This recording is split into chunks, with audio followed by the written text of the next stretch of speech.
ಕರ್ನಾಟಕ ರಾಜ್ಯದ ಬೆಳಗಾವಿಯ 2ನೇ ರಾಜಧಾನಿ ಆಗಬೇಕನ್ನುವಂಥ ಸಾಕಷ್ಟು ಬಾರಿ ಹೋರಾಟ ನಡೆದಿದೆ. ಸುಮಾರು ವರ್ಷಗಳಿಂದ 2ನೇ ರಾಜಧಾನಿ ಬಗ್ಗೆ ಬಹಳ ಬೆಳಗಾವಿಯ ತುಂಬ ಸಂತೋಷವಾಗಿ ಮಾಡಬೇಕನ್ನುವಂಥ ಸರ್ಕಾರಕ್ಕೆ ಸಾಕಷ್ಟು ಬಾರಿಯನ್ನು ಹೋರಾಟ ಮಾಡಿದರು.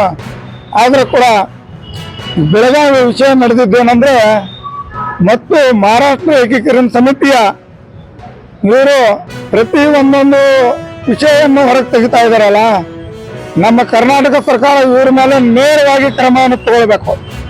ಈಗ ಉದ್ಧವ್ ಠಾಕ್ರೆ ಮಗ ಆದಿತ್ಯ ಠಾಕ್ರೆ ಅಂತ ಹೇಳಿ ಅವನ ಹೆಸರು, ಆದಿತ್ಯ ಠಾಕ್ರೆ ಅವರು ಹೇಳಿಕೆಯನ್ನು ಕೊಟ್ಟಿದ್ದಾರೆ, ಬೆಳಗಾವಿ ಬೇರೆ ರಾಜ್ಯ ಮಾಡ್ತೇನೆ ಅಂತೇಳಿ. ಕರ್ನಾಟಕ ಬೇಡ, ಮಹಾರಾಷ್ಟ್ರ ಬೇಡ, ಬೇರೆ ರಾಜ್ಯ ಮಾಡೋಣ ಅಂತ ರಾಷ್ಟ್ರಪತಿ ಅವರಿಗೆ ಜಾರಿ ಮಾಡ್ಬೇಕನ್ನುವಂತ ನಾನು ಮನವಿ ಮಾಡ್ತೇವೆ. ಅದನ್ನ ಮಾಡಿದೆ ಅಂತ ರಾಷ್ಟ್ರಪತಿ ಅವರಿಗೆ ನೀವು ಮನವಿ ಮಾಡಿದ್ರು ಕೂಡ ಕನ್ನಡಿಗರು ಬಿಟ್ಟು ಕೊಡೋದಿಲ್ಲ.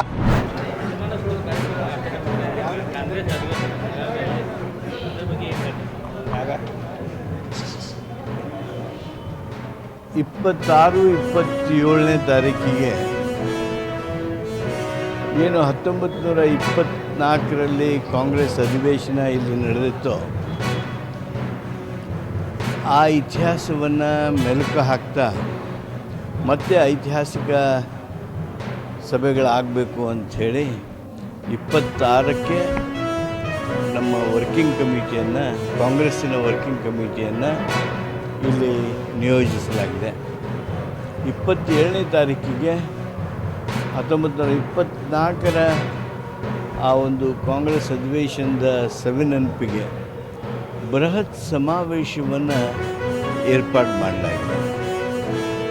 ಈ ಎರಡೂ ಕಾರ್ಯಕ್ರಮ ಅತ್ಯಂತ ಮಹತ್ವದ್ದು ಪಕ್ಷದ ದೃಷ್ಟಿಯಿಂದ.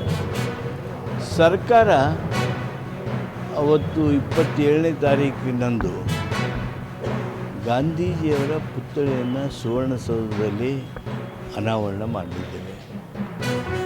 ಅದರ ಜೊತೆಗೇ ಗಂಗಾಧರ ದೇಶಪಾಂಡೆ ಅವರ ಸ್ಮಾರಕವನ್ನು ಸಹಿತ ಉದ್ಘಾಟನೆ ಮಾಡೋದಕ್ಕೆ ಸರ್ಕಾರ ನಿಯೋಜಿಸಿದೆ. ಈ ಕಾರ್ಯಕ್ರಮಗಳು ಸಂಪೂರ್ಣ ಯಶಸ್ವಿಯಾಗಬೇಕು.